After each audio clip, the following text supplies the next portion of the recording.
That's right, today we're finally following up on the Anglo Arms Cyclone pistol crossbow.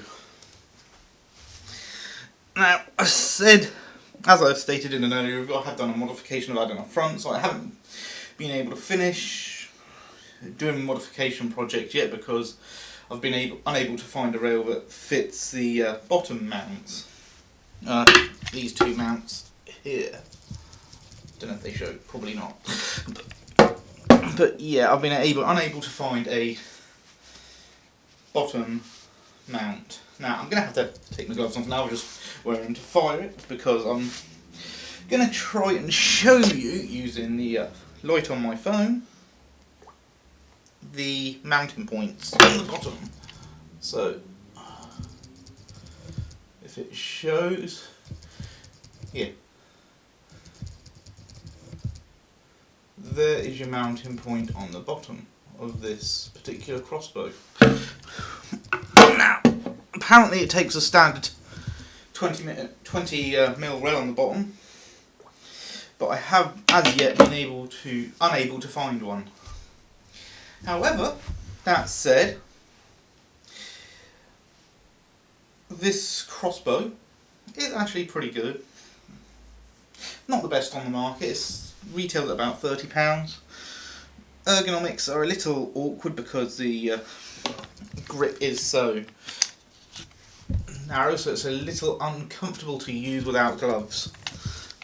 Plenty easy to cock though, and plenty easy to fire when you've got the right sight. And I've got a, I think it's a holographic sight or reflex sight, something like that.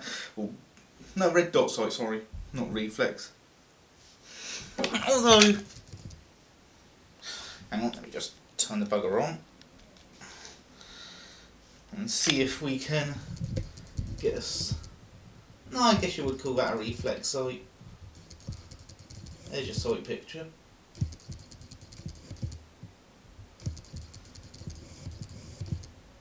Two different colour reticules on this sight.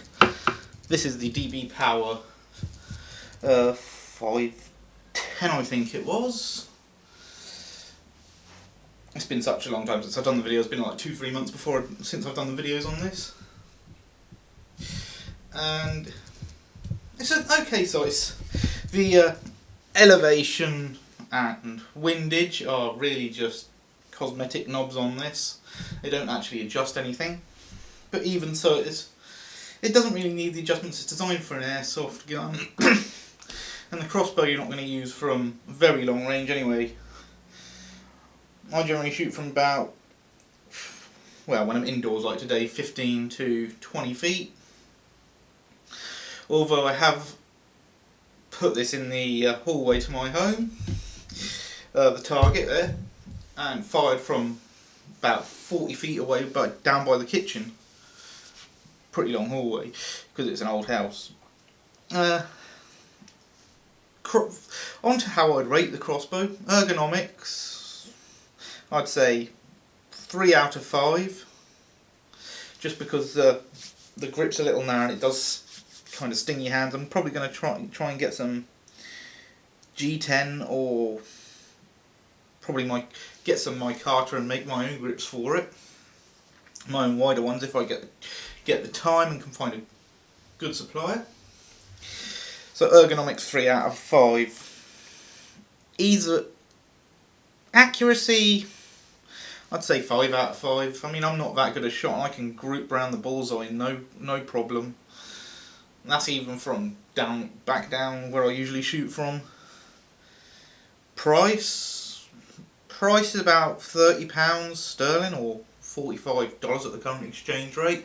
So I'd say 5 out of 5 on the price. You will get this for $30 in the States, so I'm just telling you, American viewers, what it costs me in the UK to buy it. I'm giving you both currencies because I like using both currencies. It makes my life a hell of a lot easier. So it's relatively easy to cock.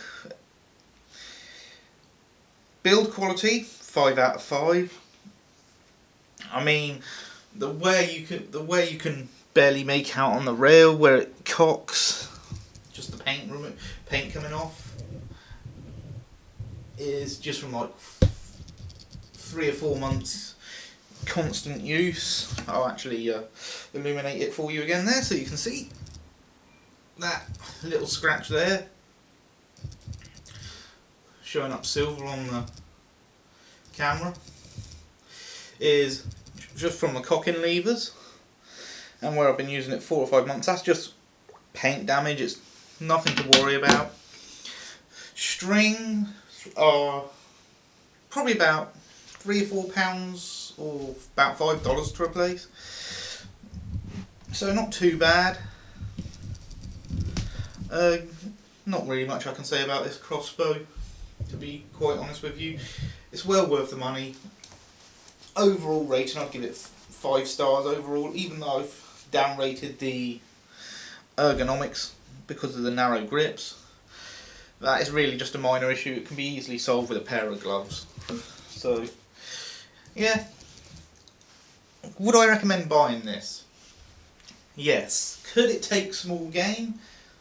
Yes, but not if you're in the UK, because it's illegal to hunt with a crossbow or a bow in the UK. Fucking ridiculous law in my opinion, because believe it or not, in the books there is actually still a law that states every man over the age of 13 has to practice archery on a Sunday. Obviously it's not held up because it doesn't happen, but it's still on the books. Quite an interesting little fact there about the UK. As I said, I recommend this crossbow. It can take small game if need be. You could defend your home with it. No one's going to be want to nail to the wall with a crossbow butt. I can tell you that. And £80 will easily go into someone, probably go right through their hand, or through their arm, or through their leg, whichever. So I would not advise shooting someone with it. Just be quite honest with you, unless you want to face a hefty jail sentence. So yeah, buy it if you like it. If you don't worry about it. It's not one of those hit or miss crossbows like most of these pistol crossbows are, but if you like shooting, or if you just want something interesting, yeah, do get one. I do recommend that you buy a different sight though, because the one it comes with is, well, the iron sights it comes with are just crap. Very little adjustment in them, quite high in accuracy with the standard sights, because they do not come zeroed. Overall though, good little crossbow. If you want one, get one. And remember, be good to each other.